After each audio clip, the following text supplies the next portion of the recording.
I am so sad. Dr. Lawrence Fleischer recently passed away, and I am in shock. It happened last night, November 1st, at Burbank Airport. He arrived from the ASLTA conference in Phoenix, where he looked great. He was socializing.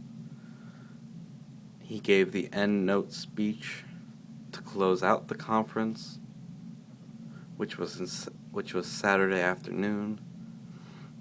There was a banquet Sunday he went to. He was there with his daughter Flavia, and then after all that, he got on the plane and took off. When he arrived, he seemed to be just fine, and then all of a sudden, he just passed away.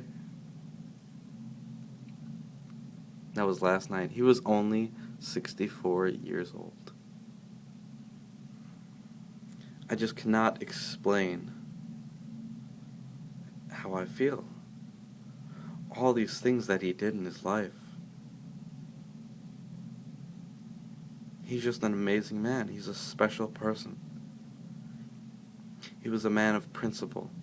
He was a man of integrity.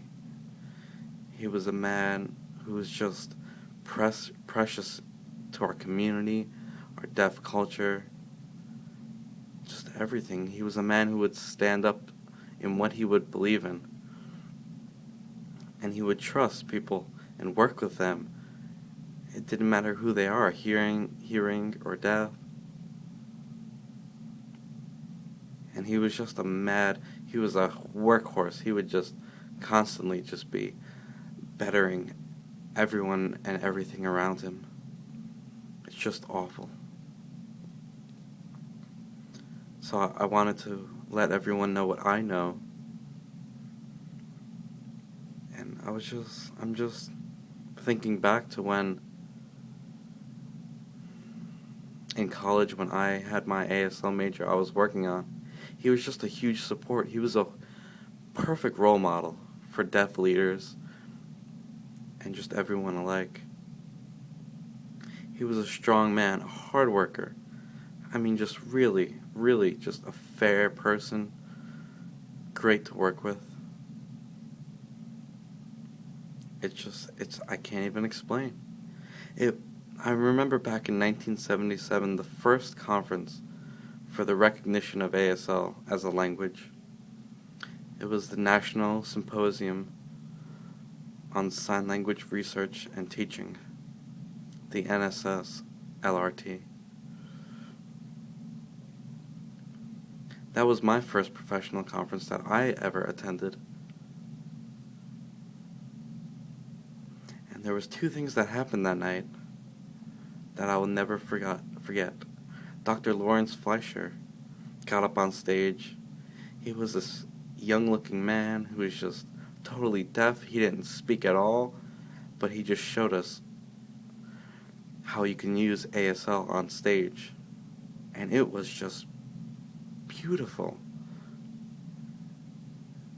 And I remember, usually I only saw ASL at home with friends, socially, but never on stage. I will never forget what he did that night.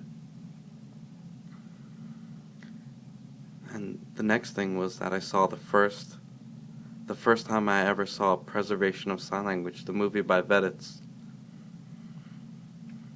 And now, in Phoenix, he closed out the conference. It was funny because he said my daughter Flavia opened the conference, and I'm closing the conference, so I'm on my way out. It's just, I will let you guys know anything else that I find out, but anything else that I can think of, but he's just this honorable, precious man that we lost. I'll see you guys later.